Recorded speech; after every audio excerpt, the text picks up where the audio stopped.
Hi viewers, আপনাদেরকে pop ক্যালকাটাতে স্বাগত জানাই।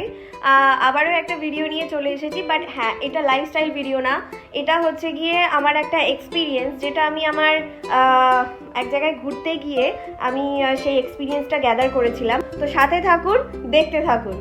তো বন্ধুরা, এই জিনিসটা করার জন্য ফার্স্টেই আপনাদেরকে হাত খুব ভালো করে ধুয়ে নিতে হবে, কেন কি এটা হাত দিয়েই মেনলি পুরো সম্পূর্ণ কাজটা করতে হবে।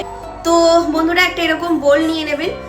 তার মধ্যে আমি আমার বাড়ির সদস্য অনুযায়ী আমি 5টা থেকে 6টা বানাবো। তো সেই অনুযায়ী আপনারা 1-1.5 কাপ মতো মানে চালের গুঁড়ি আপনারা ইউজ করতে পারেন।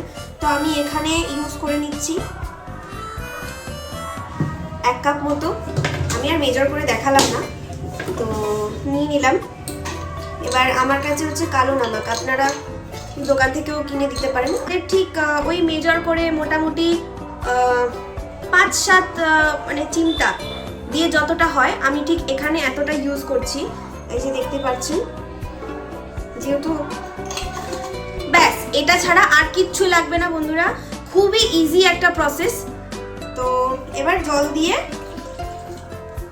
জিনিসটাকে হাত দিয়ে ভালো করে এটাকে ঘুটিয়ে নিতে নিতে আপনারা বুঝতেই পারবেন, মানে হাতে আর কিছু লেগে থাকবে না, ঠিক এরকমভাবে জলের মতো পড়বে। তো এই ঠিক দেখুন টেক্সচারটা, ঠিক এইরকম টেক্সচার হবে। তো বন্ধুরা, এরকম একটা প্যান নিয়ে নিয়েছি, ঠিক আছে, এটার মধ্যে ধোসা করা হয়। তো এই টাইপের মানে একটু যতটা স্প্রেড জিনিস হবে ততটা এই পিঠেটা করতে ইজি হবে।